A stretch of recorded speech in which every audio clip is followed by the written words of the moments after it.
pidió que le diera estos medicamentos para que usted los tome antes de firmar unos papeles importantes.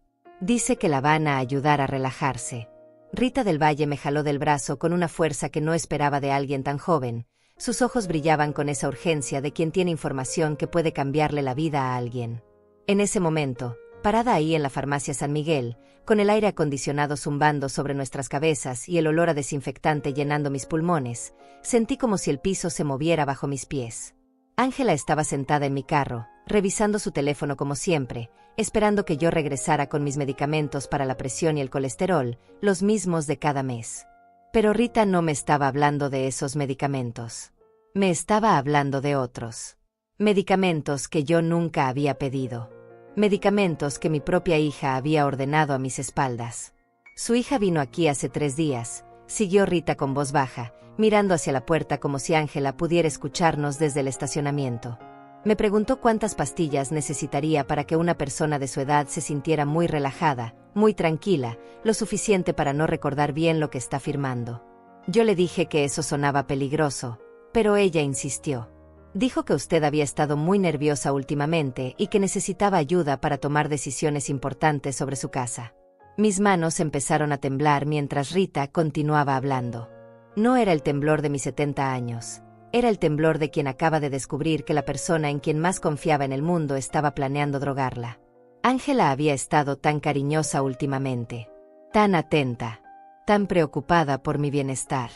Hace 2 semanas me había dicho que había encontrado un excelente abogado que podría ayudarme a organizar mejor mis papeles, que era importante tener todo en orden a mi edad.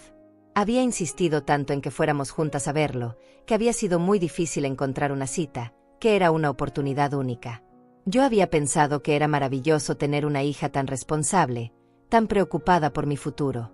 Ahora entendía que era mi futuro lo que le preocupaba, pero no de la manera que yo había imaginado.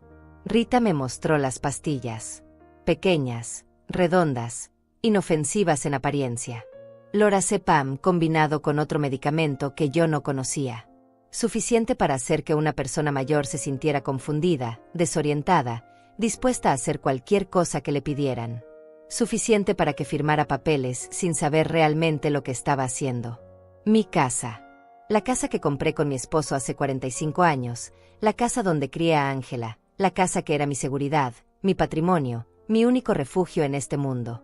Esa casa que vale ahora más de $200,000 y que está en el mejor barrio de la ciudad. Señora Adelia, me dijo Rita con una seriedad que me atravesó el alma, yo tengo una abuela de 80 años.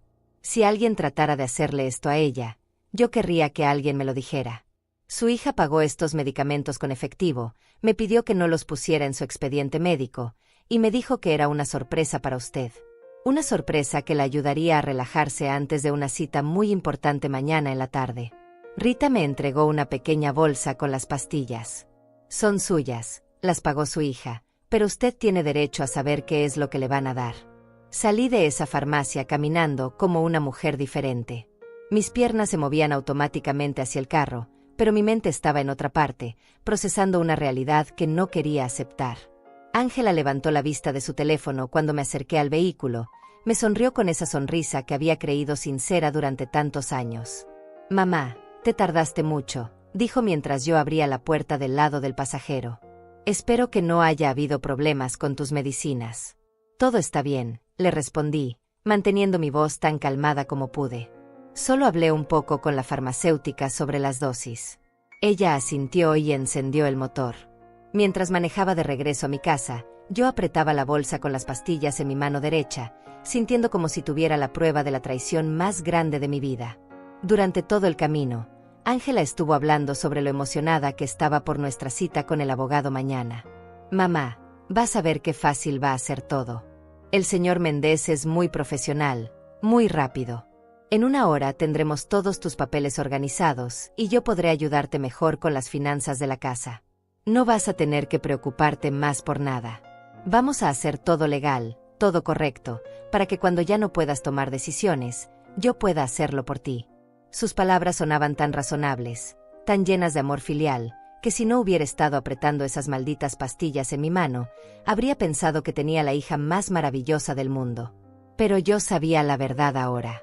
Sabía que mañana por la tarde, Ángela planeaba darme esas pastillas con alguna bebida, esperar a que hicieran efecto, y llevarme drogada ante un abogado para que firmara la transferencia de mi casa. Mi casa que ella había estado valorando discretamente durante meses, preguntándome sobre los documentos de propiedad, sugiriendo que sería mejor tener todo a su nombre para evitar problemas legales en el futuro. Mi hija, mi única hija, la niña que había cargado en mis brazos, que había cuidado cuando tuvo fiebre, que había apoyado en todos sus proyectos fracasados, estaba planeando robarme lo único valioso que me quedaba en la vida. Cuando llegamos a mi casa, Ángela me ayudó con las bolsas de las compras que habíamos hecho antes de ir a la farmacia. Siempre tan atenta, tan servicial. Mamá, ¿quieres que te prepare un té? Mañana va a ser un día importante y necesitas descansar bien. Le dije que sí, que un té sería perfecto. Mientras ella se movía por mi cocina, preparando el té como lo había hecho cientos de veces antes, yo me quedé sentada en mi sala, mirando los muebles que había comprado con tanto esfuerzo, las fotografías de nuestra familia en las paredes, los recuerdos de una vida entera. Todo lo que ella quería quitarme. No con violencia, no con gritos, sino con pastillas y mentiras y la confianza ciega de una madre que nunca imaginó que su propia hija podría traicionarla de esa manera. El té sabía diferente esa tarde. No porque Ángela hubiera puesto algo en él, todavía no, sino porque yo lo bebía sabiendo lo que vendría después. Sabiendo que al día siguiente, mi hija intentaría drogarme para robarme mi casa. Sabiendo que todo el amor que había sentido por ella durante 45 años había sido correspondido con una traición que me quitaría no solo mi patrimonio, sino también mi dignidad, mi autonomía, mi derecho a decidir sobre mi propia vida. Mientras bebía ese té y escuchaba a Ángela hablarme sobre lo bien que me veía, sobre lo orgullosa que estaba de tener una madre tan fuerte, yo sabía que esa sería la última tarde en que fingiría no saber quién era realmente mi hija. Esa noche no pude dormir. Me quedé despierta en mi cama, mirando el techo y repasando cada conversación que había tenido con Ángela en los últimos meses. Ahora todo cobraba sentido. Sus visitas más frecuentes, su interés repentino en mis finanzas, sus preguntas sobre mis documentos legales. Incluso sus halagos constantes sobre lo bien que me conservaba para mis 70 años, sobre lo lúcida que estaba, sobre lo orgullosa que se sentía de tener una madre tan independiente. Todo había sido parte de un plan para ganar mi confianza antes de traicionarme de la manera más vil que una hija puede traicionar a su madre. A las 5 de la mañana me levanté y preparé mi café como siempre. Mi rutina matutina no había cambiado en años. Revisaba mi teléfono para ver los mensajes de mis amigas del grupo de WhatsApp Las Invencibles, chequeaba el clima, leía las noticias mientras tomaba mi primera taza de café con una cucharada de azúcar, exactamente como me gustaba. Pero esa mañana, mientras hacía todo mecánicamente, mi mente estaba en otra parte. Estaba calculando. Estaba planeando. Por primera vez en mucho tiempo, estaba pensando como la mujer que había sido antes de convertirme solo en la madre de Ángela. Yo no siempre había sido una víctima. Antes de casarme, antes de tener hijos, había trabajado como contadora en una empresa de construcción. Había manejado presupuestos de miles de dólares, había negociado contratos, había tomado decisiones importantes que afectaban el futuro de muchas personas. Cuando mi esposo murió hace 8 años, había logrado manejar todos los trámites legales, había vendido su negocio, había invertido el dinero inteligentemente. No era una mujer ingenua ni indefensa. Era una mujer que había decidido confiar en su hija y que ahora se daba cuenta de que esa confianza había sido el error más grande de su vida. Mi teléfono sonó a las 7 de la mañana. Era Alma Ruiz, mi mejor amiga desde hace 30 años. Adelia, ¿cómo amaneciste? ¿Lista para tu día ocupado? Alma sabía sobre mi cita con el abogado porque se lo había comentado la semana pasada, cuando aún pensaba que era una buena idea organizar mis papeles con la ayuda de Ángela. Ahora me daba cuenta de lo irónico que sonaba su pregunta. Sí, Alma, muy lista, le respondí, y por primera vez en meses, era completamente cierto. Después de colgar con Alma, fui a mi habitación y abrí el cajón donde guardaba mis documentos importantes. Mi acta de nacimiento, mi certificado de matrimonio, el acta de defunción de mi esposo, las escrituras de mi casa, mis pólizas de seguro, mis estados de cuenta bancarios. Todo estaba ahí, organizado en carpetas que yo misma había preparado años atrás. Revisé cada documento, especialmente las escrituras de mi casa. La propiedad estaba únicamente a mi nombre desde que murió mi esposo. Para transferirla, necesitaría mi firma en presencia de un notario, con 2 testigos, y con mi identificación oficial. No era algo que se pudiera hacer de manera informal o rápida. Entonces me di cuenta de algo que me heló la sangre. Ángela había sido muy específica sobre los detalles de nuestra cita con el abogado. Había insistido en que fuéramos en la tarde, después del almuerzo, cuando yo estaría más relajada. Había sugerido que almorzáramos juntas antes de ir, en mi casa, algo ligero que no me hiciera sentir pesada. Y había mencionado que el abogado tenía todos los documentos listos, que solo necesitaba mi firma en varios lugares, que sería muy rápido y sencillo. Todo estaba planeado para que yo tomara esas pastillas con el almuerzo, para que llegara a la cita legal drogada y confundida.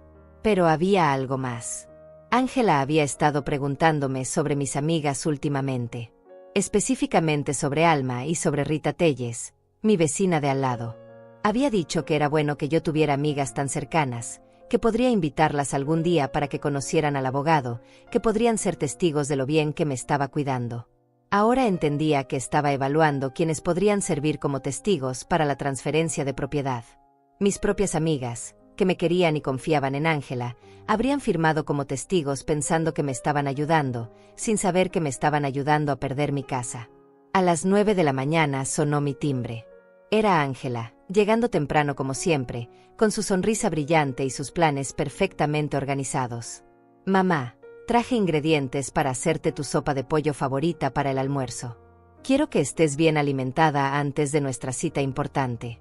También traje esas galletas de avena que tanto te gustan, las que compro en la panadería cerca de mi trabajo».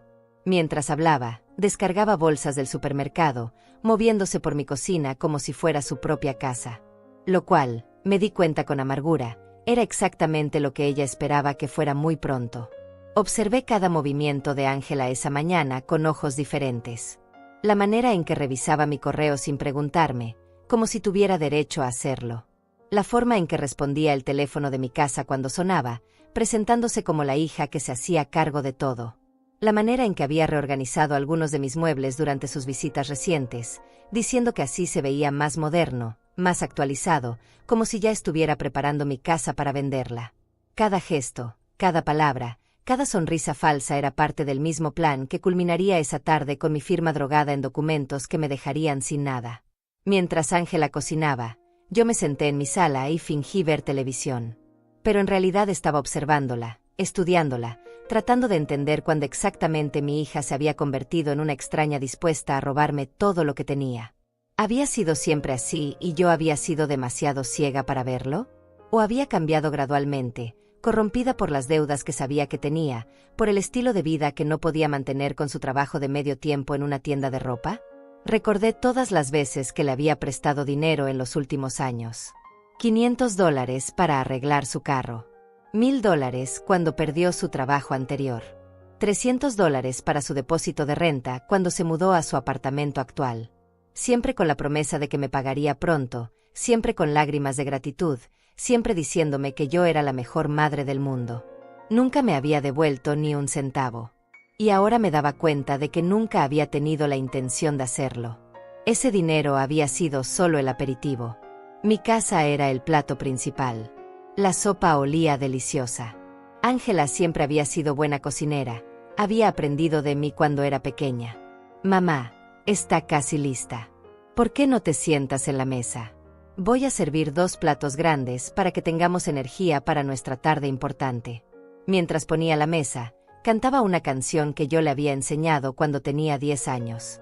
La misma canción que cantábamos juntas cuando cocinábamos los domingos por la mañana, cuando ella era mi niña dulce y yo era su heroína. Ahora esa canción sonaba como una burla cruel del pasado que habíamos compartido. Me senté a la mesa y observé cómo Ángela servía la sopa. 2 platos idénticos, 2 vasos de agua, 2 servilletas dobladas con cuidado. Todo perfecto, todo normal, excepto por el pequeño detalle de que ella sabía exactamente cuándo agregar las pastillas que cambiarían mi vida para siempre. No lo haría ahora, durante el almuerzo visible. Lo haría después, cuando preparara alguna bebida especial, algún té digestivo, algo que yo tomaría sin sospechar mientras nos preparábamos para salir hacia la oficina del abogado. Comimos en silencio durante algunos minutos. La sopa estaba realmente deliciosa, preparada con amor aparente y veneno oculto. Ángela hablaba sobre el clima, sobre sus planes para la próxima semana, sobre lo contenta que estaba de poder pasar más tiempo conmigo ahora que había organizado mejor su horario de trabajo. Todo sonaba tan normal, tan familiar, tan lleno del cariño que yo había creído real durante todos estos años. Pero ahora cada palabra era como un cuchillo que me recordaba cuán ciega había sido, cuán fácil había sido engañarme con sonrisas y palabras dulces. Después del almuerzo, Ángela insistió en lavar los platos mientras yo descansaba un poco antes de nuestra cita. Mamá, recuéstate en tu cama un ratito. La cita es a las 3, así que tenemos tiempo. Yo voy a limpiar aquí y después te preparo un té relajante para que llegues tranquila con el abogado. Ahí estaba. La invitación a mi propia destrucción, servida con la misma dulzura con que me había servido la sopa. Me fui a mi habitación como Ángela me había sugerido, pero no para descansar. Me senté en mi cama y comencé a recordar todas las señales que había ignorado durante los últimos meses. Las llamadas telefónicas que Ángela cortaba abruptamente cuando yo entraba a la habitación. Las veces que había encontrado papeles sobre mi mesa que yo no recordaba haber puesto ahí. Sus preguntas constantes sobre mis contraseñas bancarias, diciéndome que era importante que alguien las supiera en caso de emergencia. Su insistencia en acompañarme al banco cuando fui a renovar mi tarjeta de débito, quedándose tan cerca que pudo ver cuando ingresé mi nuevo código. Pensé en la vez que la encontré revisando mi joyero, diciéndome que solo estaba admirando las piezas que le había heredado mi madre. En ese momento me había parecido dulce que quisiera conocer la historia de cada collar, cada anillo. Ahora me daba cuenta de que estaba calculando valores, haciendo inventario de todo lo que pronto sería suyo. Mi collar de perlas que había pertenecido a mi abuela, valuado en más de $3,000. Mi anillo de compromiso, que mi esposo había comprado con el primer dinero que ganó en su propio negocio. Las aretes de oro que él me había regalado en nuestro 20º aniversario. También recordé sus comentarios sobre mi casa durante las últimas semanas. Mamá, esta casa es demasiado grande para ti sola. Sería más práctico si vivieras en un apartamento pequeño, más fácil de mantener. Y con el dinero de la venta podrías vivir muy cómodamente sin preocuparte por gastos de mantenimiento. Yo había pensado que se preocupaba por mi bienestar. Ahora entendía que se preocupaba por acelerar el proceso de convertir mi propiedad en efectivo que ella pudiera controlar. Desde mi habitación podía escuchar a Ángela moviéndose por la cocina, lavando platos, organizando cosas. Sonaba tan doméstica, tan dedicada. De vez en cuando cantaba o tarareaba, como si fuera la hija más feliz del mundo ayudando a su madre querida. Pero yo sabía que en cualquier momento sacaría esas malditas pastillas de su bolsa y las mezclaría con alguna bebida que me traería con una sonrisa angelical en su rostro. Mi teléfono vibró con un mensaje de WhatsApp. Era del grupo Las Invencibles, donde Alma había escrito: «Chicas, ¿alguien sabe de un buen abogado para asuntos de herencias? Mi prima necesita organizar sus papeles». Varias de mis amigas respondieron con recomendaciones, números de teléfono, experiencias personales. Mujeres como yo, en sus 60 y 70 años, todas preocupadas por dejar sus asuntos en orden para sus hijos. Todas confiando en que sus familias las cuidarían y protegerían. Todas vulnerables al mismo tipo de traición que yo estaba a punto de sufrir. Respondí al grupo: tengan mucho cuidado al elegir abogado. Asegúrense de que sea alguien recomendado por ustedes mismas, no por sus hijos. A veces los hijos tienen sus propios intereses. Alma me respondió inmediatamente en privado: Adelia, ¿todo bien? ¿Pasó algo con tu cita de hoy? Le escribí: todo perfecto, Alma. Solo dando consejos de mujer experimentada. Pero mientras escribía esas palabras, mi corazón se aceleraba pensando en lo que vendría en las próximas horas. Escuché los pasos de Ángela subiendo las escaleras. Llevaba algo en las manos, probablemente la bandeja con el té que sellaría mi destino. Mamá, te traje tu té de manzanilla favorito. Lo endulcé con miel, como te gusta. También traje esas galletas que compramos en la mañana. Necesitas tener energía para nuestra cita importante. Su voz sonaba exactamente igual que cuando tenía 8 años y me traía el desayuno a la cama en el Día de las Madres. La misma dulzura, la misma dedicación aparente, la misma inocencia fingida. Me incorporé en la cama y acepté la taza de té. Estaba perfecta de temperatura, perfecta de dulzura, perfecta de color dorado. Si no hubiera sabido lo que sabía, habría pensado que tenía la hija más considerada del mundo.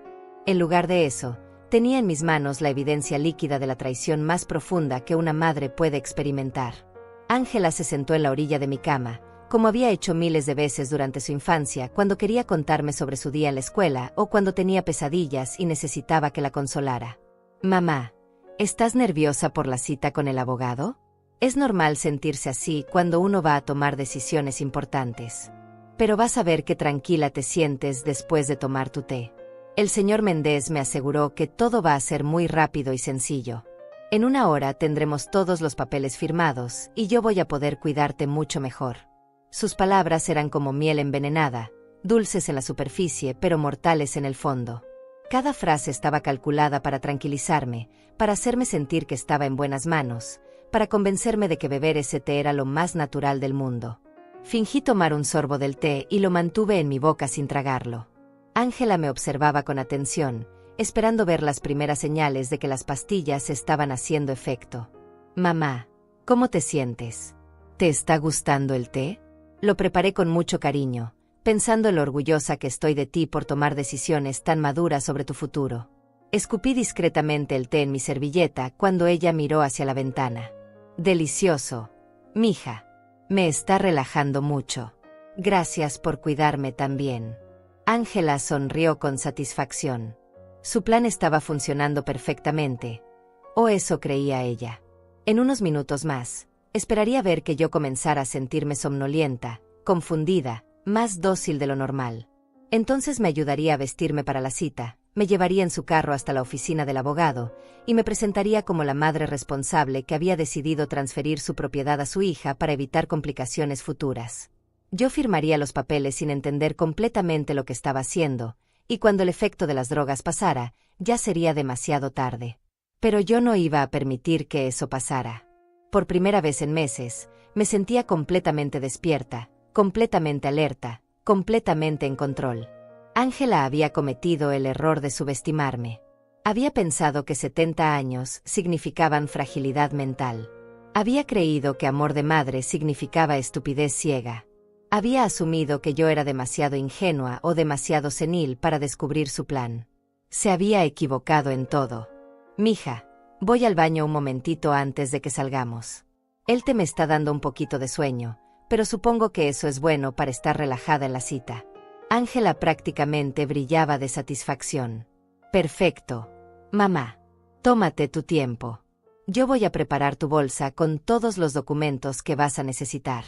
Cuando salgas del baño, ya estaremos listas para irnos.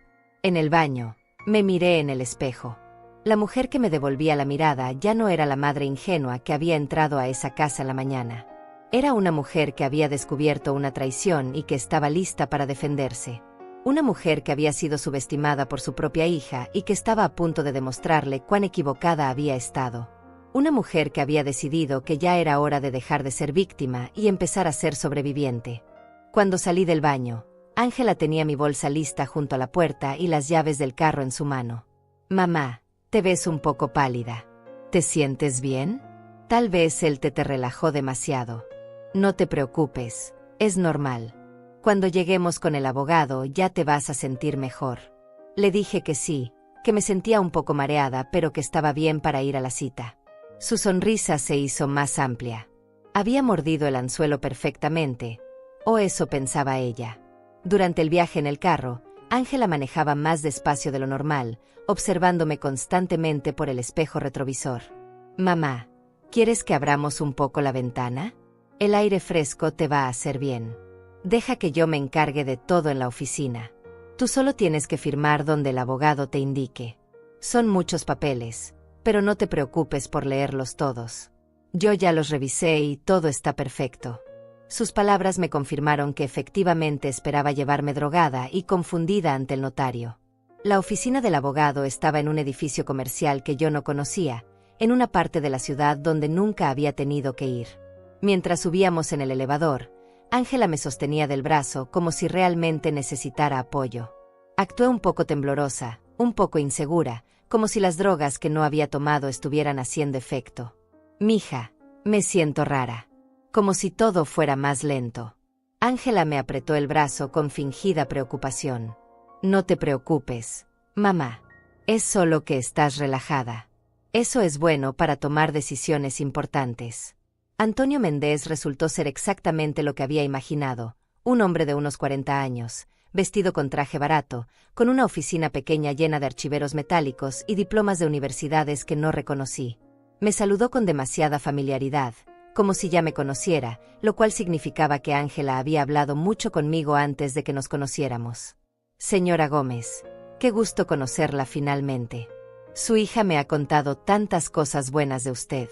Vamos a hacer todo muy rápido para que no se canse.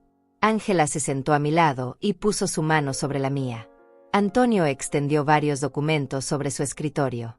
Eran exactamente lo que había temido: formularios de transferencia de propiedad, documentos de cesión de derechos, papeles que convertirían a Ángela en la única dueña de mi casa. El abogado comenzó a explicar cada documento con esa velocidad profesional que usan cuando no quieren que entiendan realmente lo que están firmando. Como puede ver, señora Gómez, estos documentos simplemente formalizan lo que usted ya decidió hacer: transferir la propiedad a su hija para evitar complicaciones legales futuras. Fingí estar confundida, somnolienta, como si las drogas me impidieran concentrarme completamente. ¿Pero esto significa que la casa ya no va a ser mía? Ángela me apretó la mano más fuerte. Mamá, ya hablamos de esto. La casa va a seguir siendo tuya, solo que va a estar a mi nombre para protegerla. Tú vas a vivir ahí siempre, pero yo voy a poder ayudarte con todos los trámites legales. Es por tu propio bien. Antonio asintió con esa sonrisa profesional que no llegaba a sus ojos. Exactamente, señora. Es una decisión muy inteligente. Tomé el bolígrafo que me ofrecían y lo sostuve temblorosamente sobre el primer documento. Ángela y el abogado intercambiaron una mirada de satisfacción. Todo estaba saliendo exactamente como lo habían planeado. La vieja confundida estaba a punto de firmar su patrimonio, droguizada y manipulada por su propia hija. Pero entonces hice algo que no esperaban. Dejé caer el bolígrafo y me llevé las manos a la cabeza. No puedo. Me siento muy mal. Creo que necesito ir al hospital. Ángela se puso inmediatamente nerviosa. Mamá, ¿estás bien? Solo estás un poco cansada. Firma los papeles y después descansas. Antonio también comenzó a mostrar impaciencia. Señora Gómez, entiendo que se sienta abrumada, pero son decisiones que debe tomar. Sus papeles están en orden, solo necesita firmar. Pero yo seguí fingiendo estar mal, sosteniéndome la cabeza, actuando como si fuera a desmayarme. Necesito agua. Me siento mareada. Algo está mal. Antonio se levantó para traerme agua, y en ese momento aproveché para activar discretamente la grabadora de mi teléfono. Cuando regresó con el vaso, bebí lentamente y seguí quejándome de que me sentía extraña, diferente, como si hubiera tomado algo que me hiciera daño. Ángela comenzó a ponerse más nerviosa. Mamá, no has tomado nada malo. Solo el té que yo te preparé con tanto cariño. Las pastillas que puse en tu té eran solo para ayudarte a relajarte para esta cita tan importante. Ahí estaba. La confesión que necesitaba. Grabada en mi teléfono, con Antonio Méndez como testigo involuntario. ¿Pastillas? ¿Qué pastillas, mija? Ángela se dio cuenta inmediatamente de lo que había dicho, pero ya era demasiado tarde. Su cara se puso roja y comenzó a tartamudear. No quise decir pastillas. Quise decir azúcar. Puse azúcar extra en tu té para darte energía. Pero yo seguí presionando, actuando como la madre confundida que supuestamente era. ¿Pastillas en mi té? ¿Para qué necesitaba pastillas? Antonio comenzó a parecer incómodo. Señora Gómez, tal vez deberíamos posponer esta cita. Si no se siente bien, podemos reagendar para otro día. Pero Ángela estaba desesperada por terminar lo que había empezado. No, ella está bien. Solo está nerviosa. Mamá, vamos a firmar rápido y nos vamos a casa. Y entonces cometió su segundo error. En su desesperación por convencerme, dijo exactamente lo que yo necesitaba que dijera para completar mi evidencia. Mamá, las pastillas que puse en tu té eran solo para ayudarte a estar tranquila cuando firmaras la transferencia de la casa. No te van a hacer daño. Son las mismas que usa la señora del Valle cuando tiene que firmar papeles importantes. Rita me explicó que son perfectas para que las personas mayores se sientan relajadas durante trámites legales. Todo está bien, Mamá, solo firma aquí y ya terminamos. Antonio la miró con horror. ¿Usted le dio medicamentos a su madre sin su conocimiento? Eso es completamente ilegal. Yo no puedo proceder con esta transferencia. Esto constituye coerción bajo influencia de sustancias. Señorita Gómez, lo que me está describiendo es un delito grave. Ángela intentó arreglar la situación, pero cada palabra que decía la hundía más profundo. No es un delito. Ella es mi madre y yo tengo derecho a cuidarla. Las pastillas eran solo para su bien, para que no se pusiera nerviosa. Me quedé sentada, fingiendo estar confundida pero grabando cada palabra. Ángela había confesado no solo haber planeado drogarme, sino también haber consultado con Rita del Valle sobre las dosis apropiadas y haber justificado todo como parte de su derecho a cuidarme. Había admitido que las pastillas eran específicamente para hacer que firmara la transferencia de propiedad. Y lo había hecho delante de un abogado que ahora era testigo de su intención criminal. Antonio se levantó de su escritorio. Señoras, esta reunión ha terminado. Señorita Gómez, le sugiero fuertemente que consulte con un abogado penalista porque lo que me ha descrito constituye varios delitos graves. Señora Gómez, ¿necesita que llame a alguien para que venga por usted? ¿Se siente segura yendo con su hija? Sus preguntas me dieron la oportunidad perfecta para el siguiente paso de mi plan. No, no me siento segura.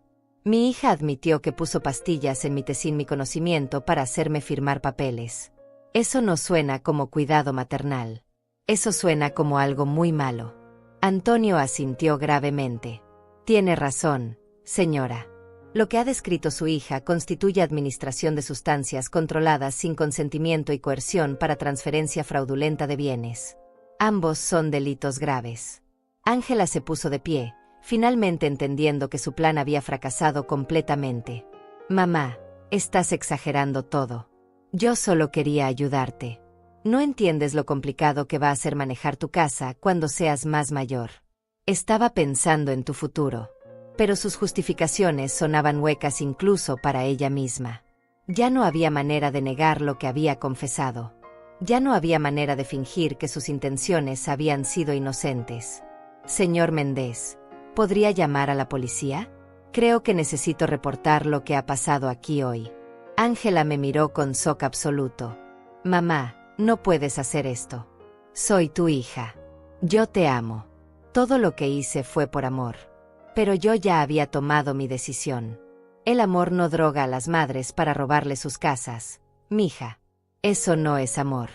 Eso es algo completamente diferente. Antonio Méndez marcó el 911 desde el teléfono de su oficina, mientras Ángela me miraba con una mezcla de pánico y rabia que nunca había visto en su rostro.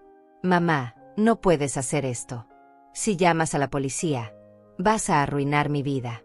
Vas a arruinar a tu propia familia. Piensa en lo que va a decir la gente. Piensa en tu reputación. Sus palabras me confirmaron que hasta el final intentaría manipularme, esta vez usando mi preocupación por las apariencias sociales para protegerse de las consecuencias de sus actos. Pero yo ya no era la misma mujer que había entrado a esa oficina fingiendo estar drogada. Ángela, mi reputación no se arruina por defender mis derechos. Se arruina por permitir que mi propia hija me robe.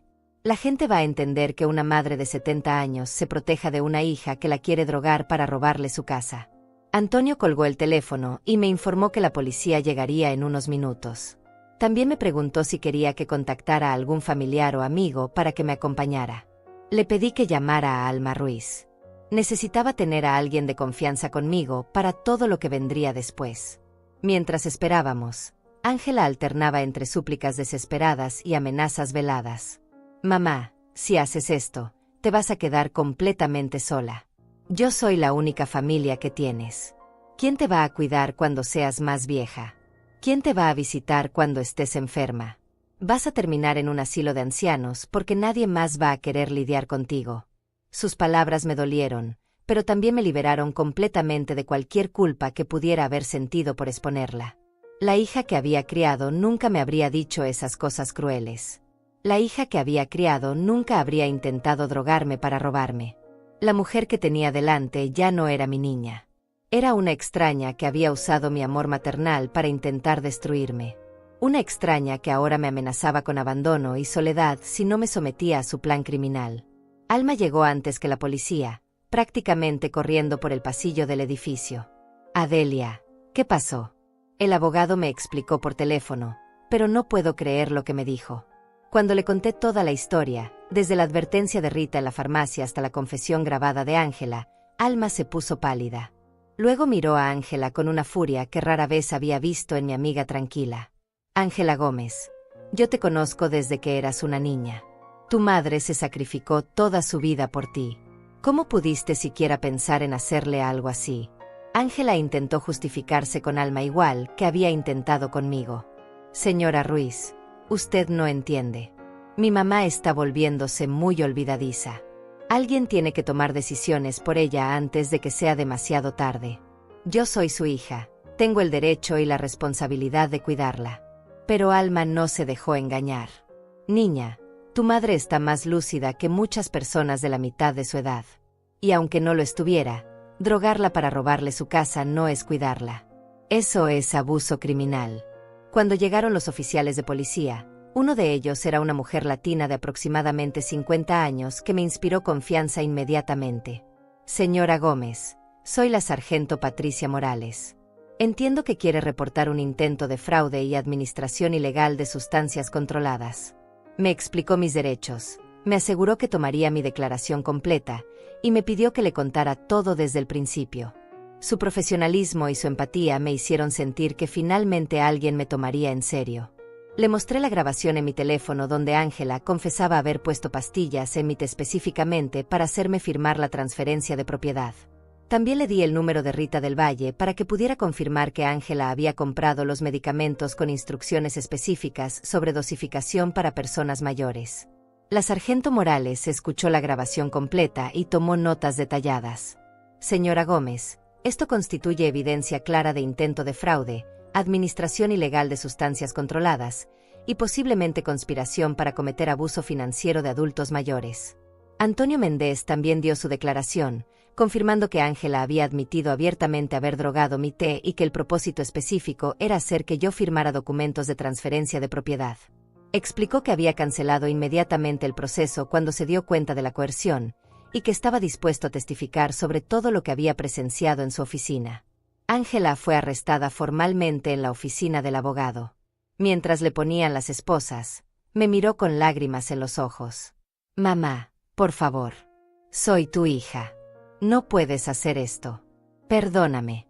Podemos arreglar todo. Yo te amo. Sus palabras ya no tenían poder sobre mí. El amor no intenta drogar y robar. Ángela, lo que tú sientes por mí no es amor. Es codicia.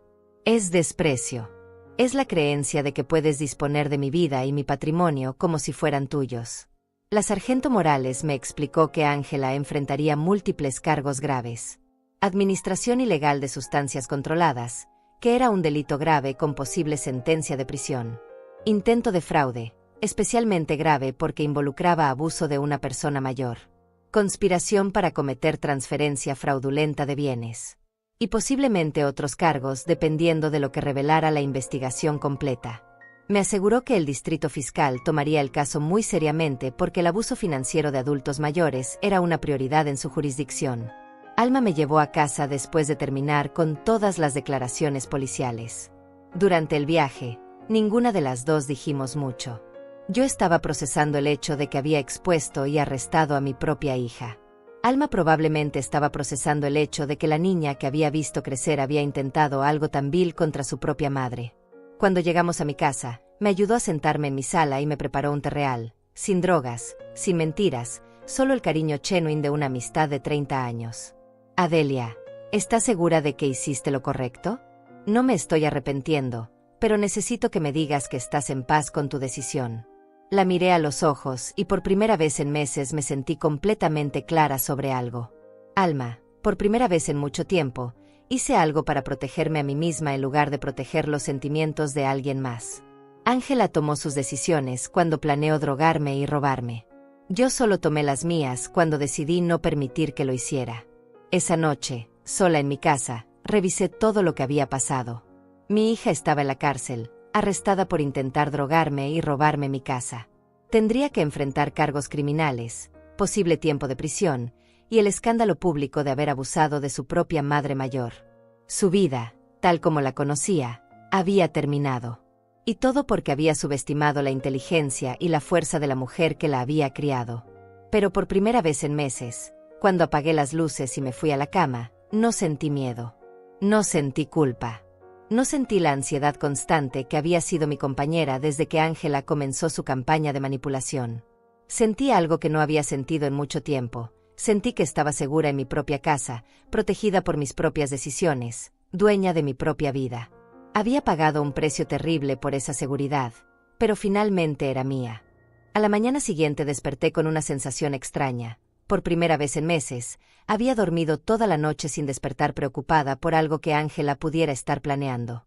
Mi teléfono tenía varias llamadas perdidas de números que no reconocía, probablemente periodistas que ya habían escuchado sobre el arresto. También tenía mensajes de WhatsApp de mis amigas del grupo Las Invencibles, todas preguntando si era cierto lo que habían escuchado en las noticias locales. Alma había escrito un mensaje largo explicándole al grupo lo que había pasado, respaldando completamente mi decisión y pidiendo que me dieran espacio, pero que me hicieran saber que tenían mi apoyo. Las respuestas fueron inmediatas y unánimes. Todas mis amigas expresaron shock por lo que Ángela había intentado hacer, pero también orgullo por mi coraje al denunciarla. Rita Telles, mi vecina, escribió: Adelia, fuiste muy valiente. Todas tenemos hijos y sabemos lo difícil que debió ser para ti hacer lo correcto. Pero no todas las reacciones fueron positivas. Algunos familiares lejanos comenzaron a llamar, cuestionando mi decisión de arrestar a mi propia hija. Mi prima Carmen me llamó desde México, llorando. Adelia, ¿cómo pudiste hacer algo así? Ángela es tu sangre. Las familias no se destruyen entre sí por dinero. Los problemas familiares se resuelven en familia, no con la policía. Escuché sus reproches con paciencia, pero ya no me afectaban como antes. Carmen, cuando tu hija trate de drogarte para robarte tu casa, me cuentas cómo lo resuelves en familia. La sargento Morales me llamó para informarme que Ángela había pasado la noche en la cárcel y que tendría su audiencia de fianza esa tarde. Me explicó que probablemente saldría bajo fianza, pero que tendría restricciones estrictas, incluyendo una orden de no contacto conmigo. También me dijo que la investigación había revelado que Ángela tenía deudas significativas, incluyendo más de $15,000 en tarjetas de crédito y un préstamo sobre su carro que estaba en mora. Su situación financiera desesperada explicaba mucho sobre sus motivaciones. Antonio Méndez me llamó para disculparse por no haber detectado las señales de coerción desde el principio. Me explicó que devolvería completamente los honorarios que Ángela le había pagado y que cooperaría totalmente con la investigación criminal. También me recomendó un abogado especializado en derecho de familia y protección de adultos mayores para asegurarme de que mis intereses estuvieran completamente protegidos durante el proceso legal. Alrededor del mediodía, comenzaron a llegar los periodistas. 2 reporteros de noticias locales tocaron mi puerta, pidiendo entrevistas sobre el caso. Les dije educadamente que no tenía comentarios, pero uno de ellos gritó desde mi jardín: «Señora Gómez, ¿se arrepiente de haber arrestado a su hija?». Su pregunta me molestó tanto que abrí la puerta y le respondí directamente: «No me arrepiento de protegerme de alguien que intentó drogarme para robarme mi casa. El hecho de que esa persona sea mi hija hace el crimen más grave, no menos grave». Rita del Valle vino a visitarme esa tarde, trayendo soup de pollo casera y disculpándose repetidamente por haber vendido las pastillas a Ángela. «Señora Adelia, me siento terrible.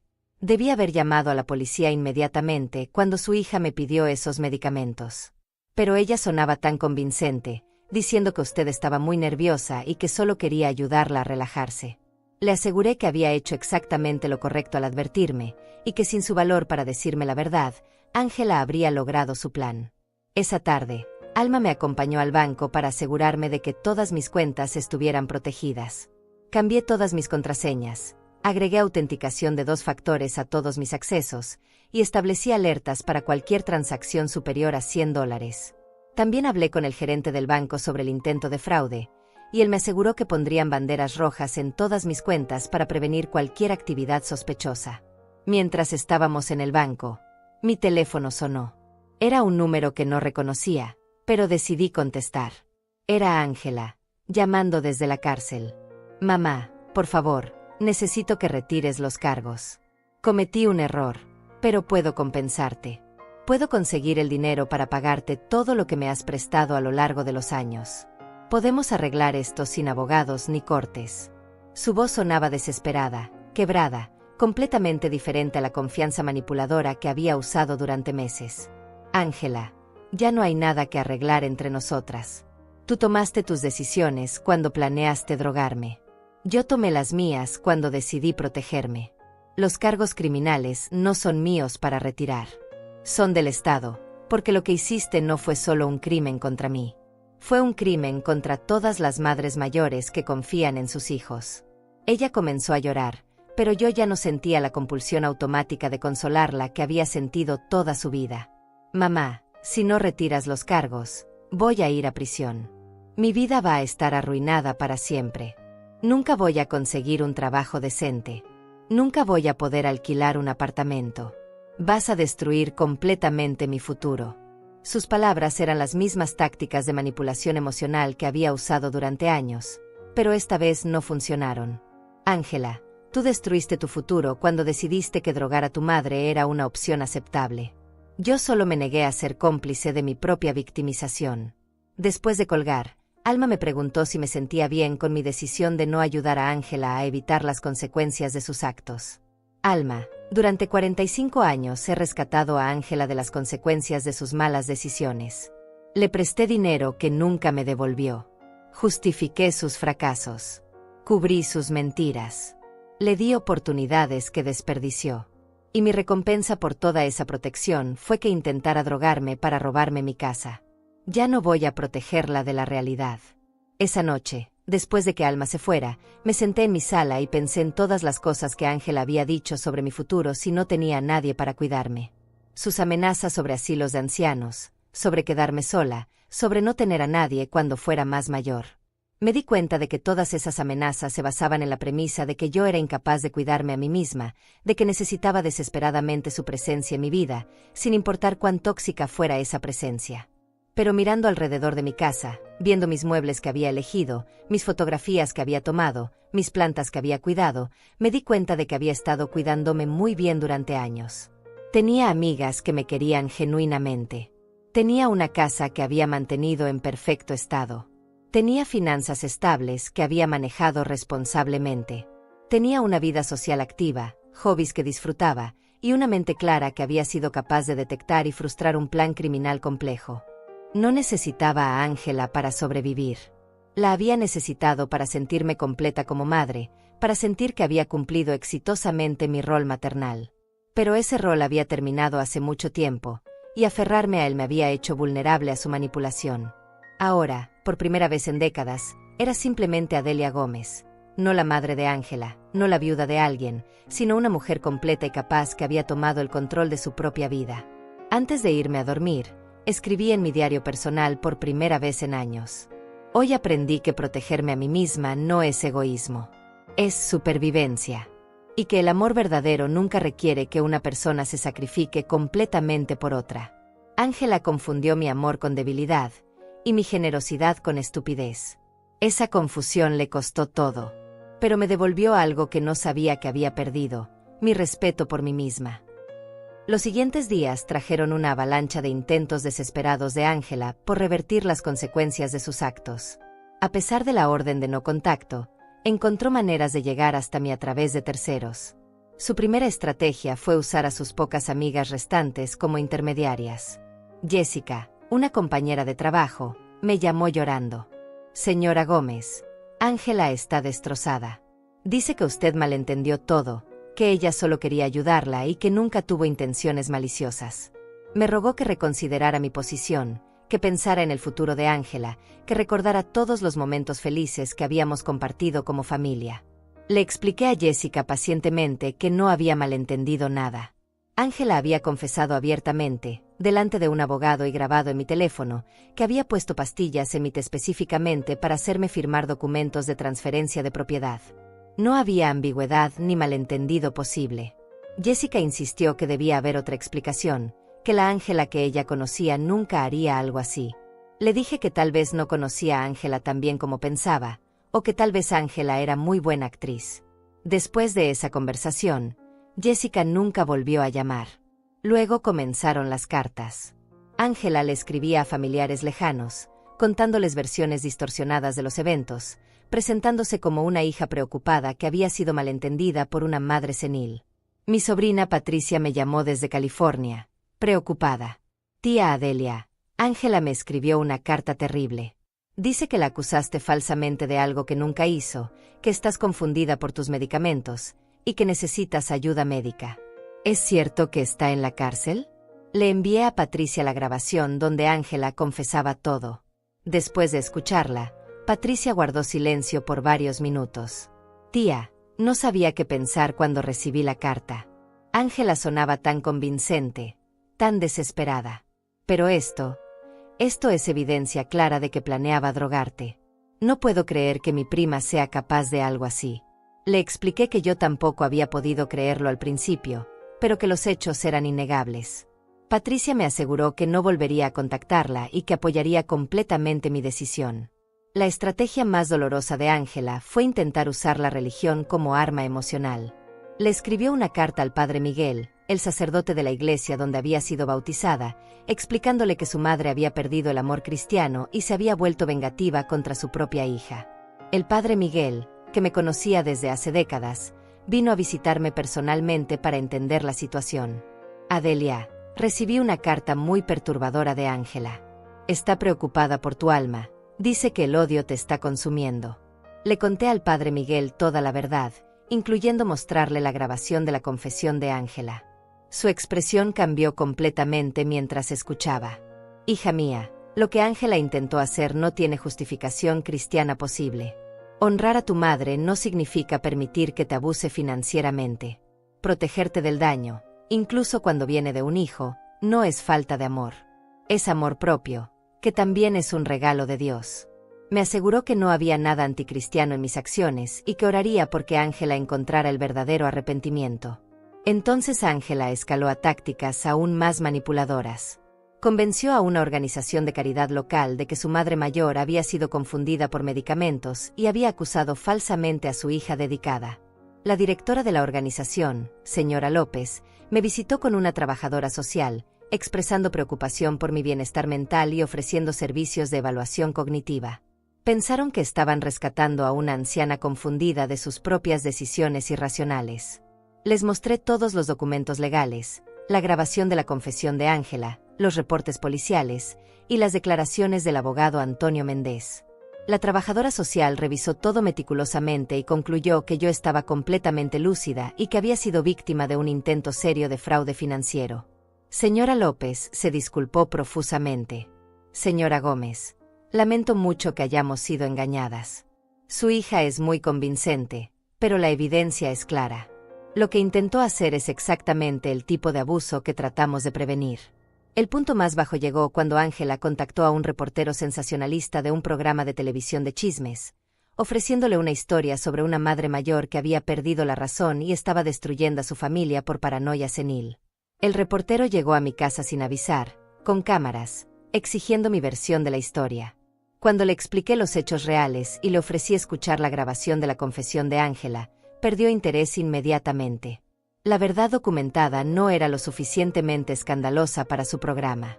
Cada uno de estos intentos de Ángela por revertir la situación me confirmaba que había tomado la decisión correcta.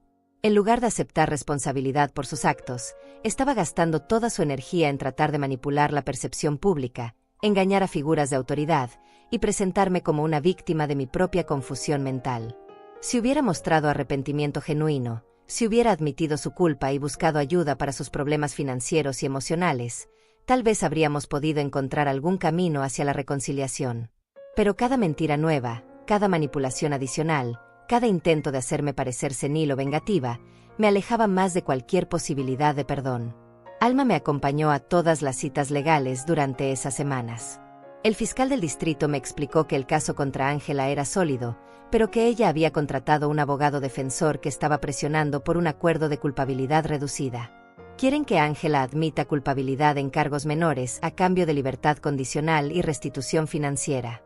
Pero la decisión final sobre aceptar el acuerdo es mía como víctima principal. Le dije al fiscal que necesitaba tiempo para considerar la propuesta. Parte de mí quería que Ángela enfrentara las consecuencias completas de sus actos, incluido tiempo de prisión. Pero otra parte de mí estaba cansada de todo el proceso legal y quería simplemente seguir adelante con mi vida. Alma me aconsejó que tomara la decisión que me diera más paz a largo plazo, sin preocuparme por lo que otros podrían pensar. Durante una de nuestras caminatas matutinas por el parque, Alma me hizo una pregunta que me puso a reflexionar profundamente. Adelia, ¿qué es lo que realmente quieres que resulte de todo esto? ¿Quieres castigo? ¿Quieres justicia? ¿Quieres protección? ¿O quieres paz? Su pregunta me hizo darme cuenta de que lo que más quería era asegurarme de que Ángela nunca pudiera intentar algo similar conmigo otra vez, y que otras madres mayores estuvieran advertidas sobre este tipo de abuso familiar.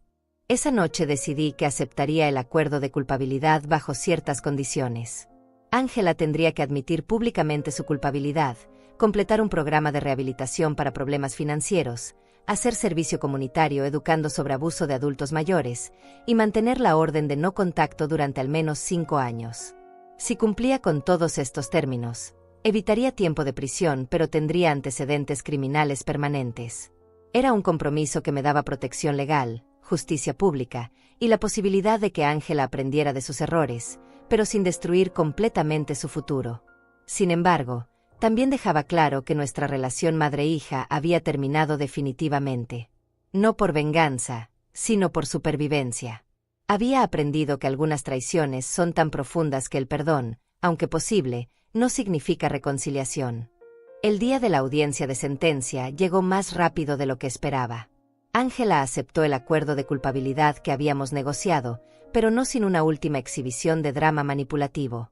Llegó al juzgado vestida completamente de negro, con los ojos hinchados de llorar, acompañada de su abogado y 2 amigas que actuaban como su sistema de apoyo emocional. Cuando me vio entrar con Alma, intentó acercarse a mí con los brazos extendidos, como si esperara un abrazo de reconciliación. Su abogado la detuvo inmediatamente, recordándole la orden de no contacto que seguía vigente. Pero Ángela gritó a través del pasillo del juzgado: «Mamá, por favor perdóname. Sé que cometí errores, pero sigues siendo mi madre. No puedes abandonarme así». Su actuación era tan convincente que varias personas en la sala me miraron como si yo fuera la villana de la historia. Pero yo mantuve mi compostura y no respondí. Ya había aprendido que cada palabra que dijera sería distorsionada y usada en su contra. El juez, un hombre mayor llamado Honorable Roberto Vázquez, revisó cuidadosamente todos los documentos del caso antes de proceder. «Señorita Gómez, usted ha admitido culpabilidad en cargos de administración ilegal de sustancias controladas con intención de cometer fraude financiero contra un adulto mayor. Estos son crímenes graves que demuestran una traición profunda de la confianza familiar. ¿Entiende la seriedad de sus actos?». Ángela respondió con voz temblorosa que sí entendía, pero que había actuado por desesperación financiera, no por malicia. El juez no se dejó conmover por sus lágrimas. «Señorita Gómez, la desesperación financiera no justifica drogar a su propia madre para robarle su patrimonio. Su víctima es una mujer de 70 años que confió en usted completamente, y usted traicionó esa confianza de la manera más vil posible. Antes de proceder con la sentencia, me gustaría escuchar una declaración de impacto de la víctima si la señora Adelia Gómez desea hacer una». Me acerqué al micrófono con una declaración que había preparado cuidadosamente durante las semanas anteriores. «Su señoría, durante 45 años fui madre de Ángela Gómez antes de descubrir que ella había decidido convertirme en su víctima. El plan que ejecutó no fue un error impulsivo. Fue un esquema calculado que requirió semanas de preparación, incluyendo investigar medicamentos, consultar dosificación, comprar drogas ilegalmente, coordinar con un abogado y mentirme repetidamente sobre sus intenciones. Continué explicando cómo el crimen de Ángela había afectado no solo mi seguridad financiera, sino también mi capacidad de confiar en las personas cercanas a mí. Ya no puedo aceptar comida o bebida de familiares sin preguntarme si contiene algo que no debería contener. Ya no puedo firmar documentos sin sospechar que alguien está tratando de aprovecharse de mí. Y ya no puedo disfrutar de la relación madre-hija que había valorado por encima de todo, porque esa relación fue destruida por la codicia y la manipulación. Mi hija no merece mi perdón hasta que demuestre arrepentimiento genuino, no solo tristeza por haber sido atrapada.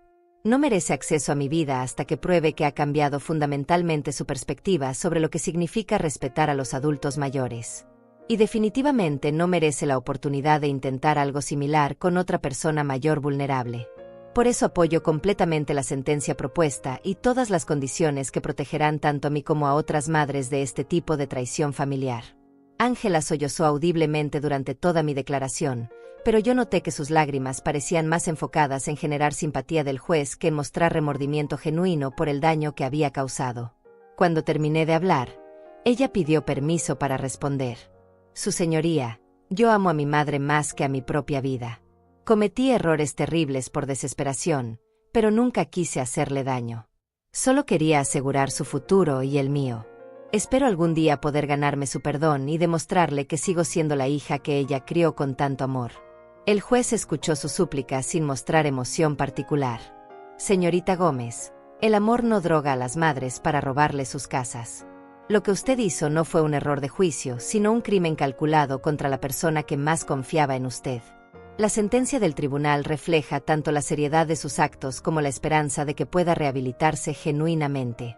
Procedió entonces a formalizar el acuerdo: 3 años de libertad condicional, 500 horas de servicio comunitario educando sobre abuso de adultos mayores, restitución completa de todos los gastos legales que yo había incurrido y participación obligatoria en terapia para problemas financieros y emocionales. Además, la orden de no contacto permanecería vigente durante 5 años, después de los cuales podría ser revisada solo si yo estaba de acuerdo. El juez también ordenó que Ángela no podría trabajar en ningún puesto que involucrara acceso a adultos mayores o manejo de sus finanzas. Sus antecedentes criminales permanentes harían que cualquier empleador futuro supiera exactamente qué tipo de traición era capaz de cometer. Cuando terminó la audiencia, Ángela fue escoltada fuera del juzgado por su abogado y sus amigas.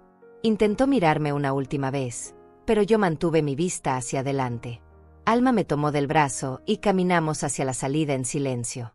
Afuera del juzgado, había varios reporteros esperando declaraciones, pero les dijimos que no teníamos comentarios. La justicia había hablado, y eso era suficiente. En el camino a casa, Alma me preguntó cómo me sentía ahora que todo había terminado oficialmente. Alma, me siento como si hubiera cerrado un capítulo de mi vida que necesitaba cerrarse hace mucho tiempo. Durante años permití que Ángela me tratara como un recurso en lugar de como una persona. La dejé tomar decisiones sobre mi vida, controlar mis finanzas parcialmente y manipular mis emociones. Pensé que eso era amor maternal, pero en realidad era codependencia destructiva. Esa tarde, sola en mi casa, revisé todos los documentos legales que marcaban el final del caso. Orden de no contacto firmada por el juez. Sentencia de libertad condicional con condiciones específicas. Requerimiento de restitución por $8,000 en gastos legales. Registro criminal permanente que seguiría a Ángela por el resto de su vida.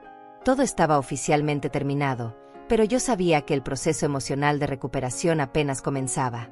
Llamé a Rita del Valle para agradecerle una vez más por haberme advertido sobre el plan de Ángela. Sin su valor para decirme la verdad, yo habría sido drogada exitosamente y habría perdido mi casa. Rita me dijo que había aprendido una lección importante sobre no vender medicamentos sin verificar completamente las intenciones del comprador. También me informó que varias otras madres mayores habían venido a preguntarle sobre situaciones similares con sus propios hijos, inspiradas por mi caso a examinar más cuidadosamente las motivaciones familiares. Esa noche escribí en mi diario: hoy se cerró legalmente el capítulo más doloroso de mi vida.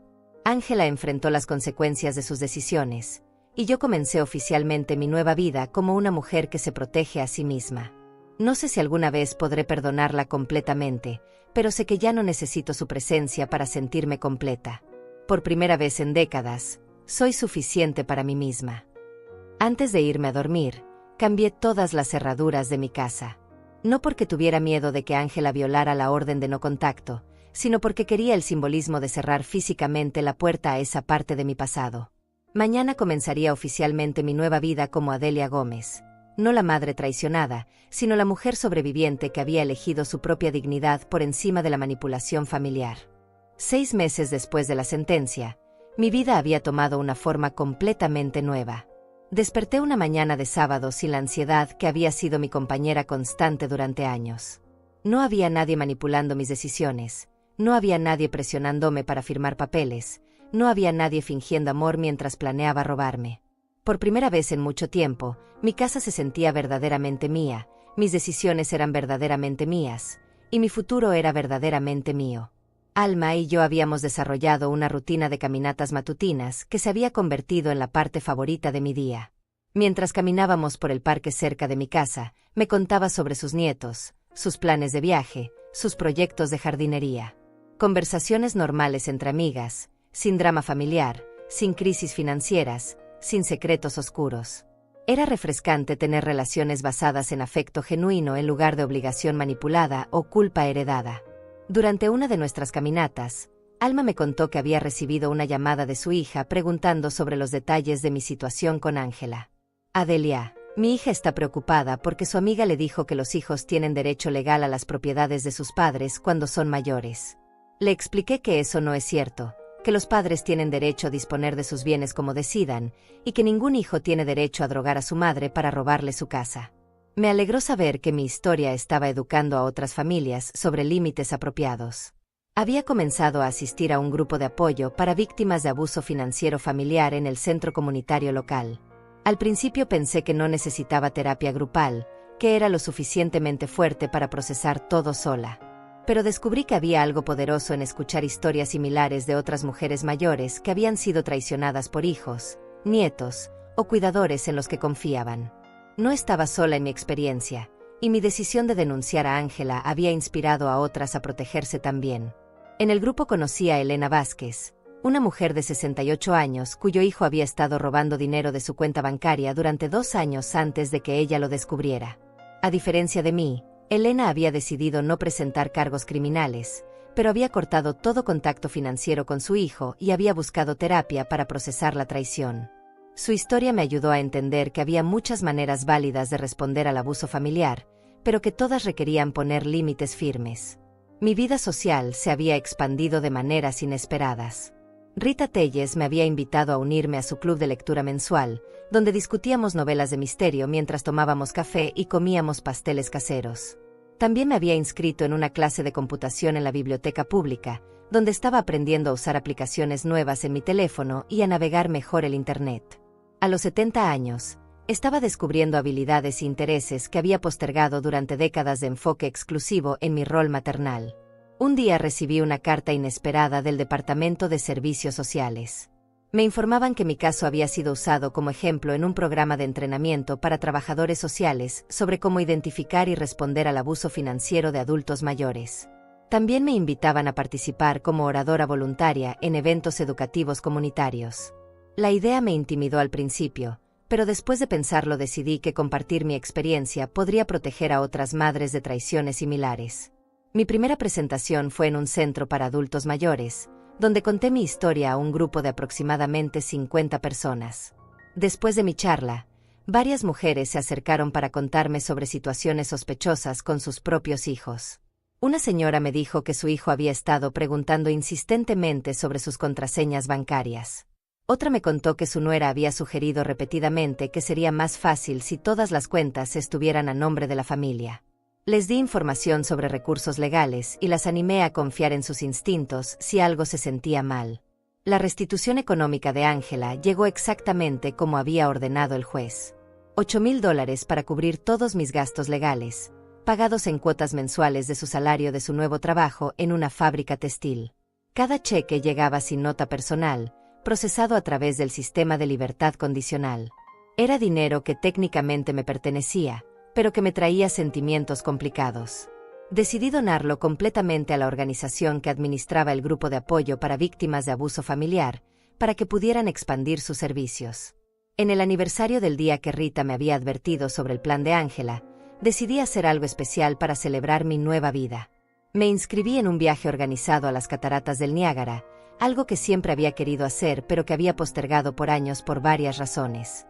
Durante el viaje de una semana, conecté con otras mujeres viajeras, tomé cientos de fotografías, y me di cuenta de cuántas experiencias había perdido por estar siempre disponible para los dramas de Ángela. Cuando regresé del viaje, encontré varios mensajes en mi contestadora de periodistas preguntando si quería comentar sobre el hecho de que Ángela había completado su primer año de libertad condicional exitosamente. Aparentemente había estado cumpliendo con todas las condiciones de su sentencia, incluyendo el servicio comunitario educando sobre abuso de adultos mayores. La ironía de que mi hija estuviera ahora enseñando a otros sobre los crímenes que ella había cometido no se me escapaba, pero tampoco me importaba particularmente. Su rehabilitación era su responsabilidad, no la mía. Alma me preguntó si me interesaba saber cómo estaba Ángela o si extrañaba tener contacto con ella. La respuesta me sorprendió incluso a mí. No siento nostalgia por la relación que teníamos, porque ahora entiendo que esa relación estaba basada en mentiras y manipulación. No extraño a la Ángela que conocía, porque esa Ángela era una actuación diseñada para mantener mi confianza mientras planeaba traicionarme. Si alguna vez existe una versión genuinamente arrepentida y rehabilitada de mi hija, tal vez podamos tener algún tipo de contacto limitado en el futuro. Pero esa decisión será mía, en mis términos, cuando y si yo esté lista. Mi casa se había convertido en un refugio de paz en lugar de un lugar de ansiedad constante. Había reorganizado los muebles, había comprado plantas nuevas, y había colgado fotografías de mis viajes recientes en lugar de las viejas fotos familiares que me traían recuerdos dolorosos. Cada rincón reflejaba mis gustos personales, mis decisiones independientes, mi vida autónoma. Era el hogar de una mujer que había aprendido a valorarse a sí misma. Una tarde, mientras revisaba mi correo electrónico, encontré un mensaje del grupo Las Invencibles con fotografías de nuestra reunión mensual más reciente. En las fotos, me veía relajada, sonriente, rodeada de amigas genuinas que me querían sin agenda oculta. Era la imagen de una mujer de 70 años que había sobrevivido a la traición más profunda posible y había emergido más fuerte, más sabia y más completa. Esa noche, antes de irme a dormir, escribí la entrada final en el diario que había estado manteniendo desde el inicio de esta experiencia. Por fin, después de muchos años de sacrificar mi bienestar por la comodidad de otros, soy yo la que decide a quién cuidar. Y he decidido que la persona que más merece mi cuidado, mi protección y mi amor incondicional soy yo misma. Esta no es una decisión egoísta. Es una decisión de supervivencia. Y es la decisión más amorosa que he tomado.